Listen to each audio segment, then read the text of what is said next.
నిజం టీవీ ప్రేక్షకులందరికీ నా నమస్కారాలండి. నేను మీ డాక్టర్ అనుశ్రీ బండారు. నేను లక్ష్మీ సూపర్ స్పెషాలిటీ హాస్పిటల్లో జనరల్ మెడిసిన్ కన్సల్టెంట్గా పనిచేస్తున్నాను. ఇవాళ ఆరోగ్యమే మహాభాగ్యం కార్యక్రమంలో ఇవాళ మనం తెలుసుకోవాల్సిన విషయం ఇది. ఇప్పుడు ప్రపంచంలో number 1 leading cause of many non communicable diseases అన్నమాట. అదే ఒబేసిటీ అంటే ఊబకాయం. ఈ ఒబేసిటీ అనేది ఇప్పుడు 43% ఆఫ్ మన వరల్డ్ పాపులేషన్లో ఉన్న జనాలు ఒబేసిటీతో బాధపడుతున్నారు. సో అసలు ఒబేసిటీ అంటే ఏంటి? మన బాడీ మాస్ ఇండెక్స్ అంటే బిఎంఐ అనేది మన వెయిట్ అండ్ హైట్ని బట్టి క్యాలిక్యులేట్ చేస్తాము.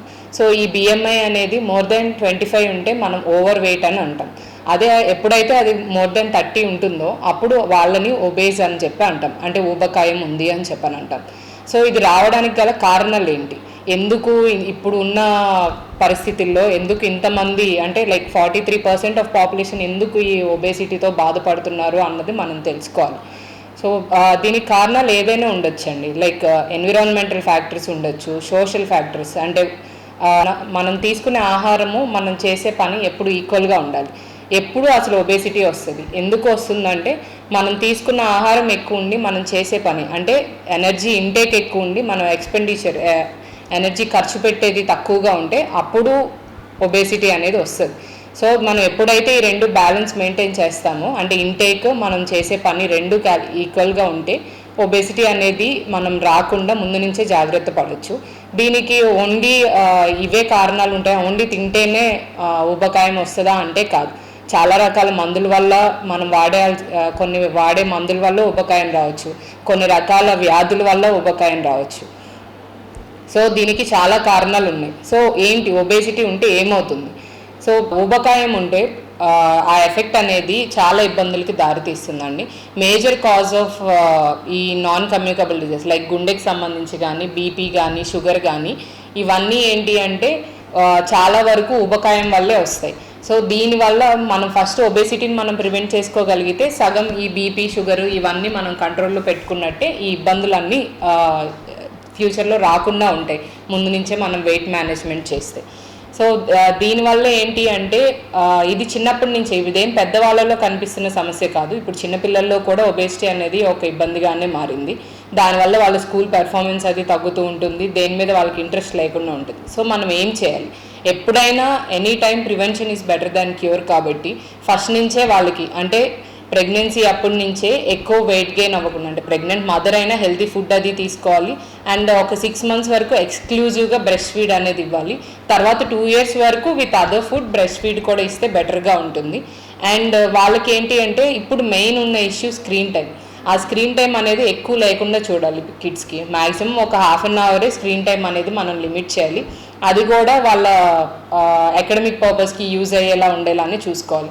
మెయిన్ అండ్ ఫుడ్ పరంగా కూడా ఎక్కువ high fat food, high sugars, high salt content ఉన్న ఫుడ్ ఇస్తే ఈ ఒబేసిటీ అనేది వచ్చే ఛాన్సెస్ ఉంటాయి. సో ఆ fat food, sugar and salt content తక్కువ ఉన్న ప్రిజర్వ్డ్ ఫుడ్ కాకుండా healthy food like vegetables, pulses, nuts ఇలాంటివి ఎక్కువ ఇస్తే వాళ్ళకి ఈ ఒబేసిటీ అనేది రాకుండా మనం చూసుకోవచ్చు. అండ్ వాళ్ళకి ఎంకరేజ్ చేయాలి, ఫిజికల్ యాక్టివిటీ ఉండేలాగా మీరు ఎంకరేజ్ చేయాలి. సో పెద్దవాళ్ళైనా ఎందుకు వెయిట్ లాస్ అవ్వాలి? ఎక్కువ వెయిట్ ఉంటే బీపీ, షుగర్, గుండెకి సంబంధించిన ఇబ్బందులు వచ్చే అవకాశాలు ఉంటాయి. సో అవి రాకుండా మనం ముందే ప్రివెంట్ చేసుకోవాలి అంటే మన వెయిట్ అనేది మనం కంట్రోల్లో పెట్టుకోవాలి. అండ్ ఎప్పుడు ఫాలోఅప్లో ఉండాలి. ఈ వెయిట్ అనేది ఎక్కువగా ఉన్నప్పుడు ఏంటంటే రెగ్యులర్గా మనం బీపీ, షుగర్ టెస్ట్ చేయించుకోవాలి. అండ్ మన ఒంట్లో ఉన్న కొలెస్ట్రాల్ లెవెల్స్ కూడా టెస్ట్ చేయించుకోవాలి. కొలెస్ట్రాల్ లెవెల్స్ అవి ఎక్కువ ఉన్నాయంటే మళ్ళీ అవే బీపీ వచ్చే అవకాశాలు ఉంటాయి, దానివల్ల గుండె సమస్యలు వచ్చే అవకాశం ఉంటుంది. సో ఇవన్నీ ఒక సైకిల్లా పనిచేస్తాయి. కాబట్టి మనం వెయిట్ తగ్గితే ఆ ఎఫెక్ట్ వెయిట్ ఎక్కువ ఉండడం వల్ల వచ్చే ఇబ్బందులు బీపీ, షుగర్, గుండెకి సంబంధించి ఊపిరి తీసుకునే ఇబ్బందులు కూడా రావచ్చు. రెస్పిరేటరీ డిజార్డర్స్ కూడా ఓవర్ వెయిట్ ఉండడం వల్ల వచ్చే ఛాన్సెస్ ఉంటాయి. సో ఇవన్నీ రాకుండా ఉండాలి అంటే మనం వెయిట్ అంటే మనం తీసుకునే ఫుడ్ మనం చేసే పనికి ఈక్వల్గా ఉండాలి. అలా ఉంటే ఈ వెయిట్ గెయిన్ అనేది ఉండదు.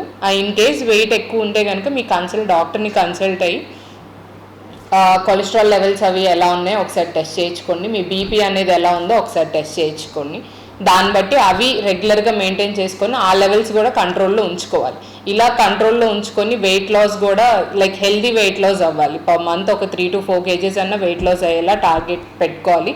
సో ఒబేసిటీ అనేది ఇప్పుడు ఉన్న లీడింగ్ కాజ్ కాబట్టి మనం ఎంతవరకు వెయిట్ మేనేజ్ చేసుకుంటే అంత బెటర్గా ఉంటుంది. దానివల్ల మనం వచ్చే ఇబ్బందులు ఇప్పుడు నేను చెప్పినట్టుగా ఈ నాన్ కమ్యూనికబుల్ డిజీజెస్ లైక్ గుండెకి సంబంధించి కానీ, ఊపిరితిత్తులకు సంబంధించి కానీ, బీపీ కానీ, షుగర్ కానీ ఇవన్నీ రాకముందే మనం ప్రివెంట్ చేసుకోవచ్చు. అందుకే ఒబేసిటీని ఎర్లీగా డయాగ్నోస్ చేసుకొని ఎర్లీగా వెయిట్ లాస్ అయ్యి హెల్తీ లైఫ్ స్టైల్ మెయింటైన్ చేయడం అనేది ఎప్పటికైనా వెరీ ఇంపార్టెంట్. మీరు మినిమం 45 minutes రోజుకి వాకింగ్ కానీ, ఎక్సర్సైజ్ కానీ ఏదన్నా చేయాలి. అప్పుడే ఇప్పుడున్న సెడెంటరీ లైఫ్ స్టైల్కి మినిమం వాకింగ్, ఎక్సర్సైజ్ అనేది చాలా ఇంపార్టెంట్.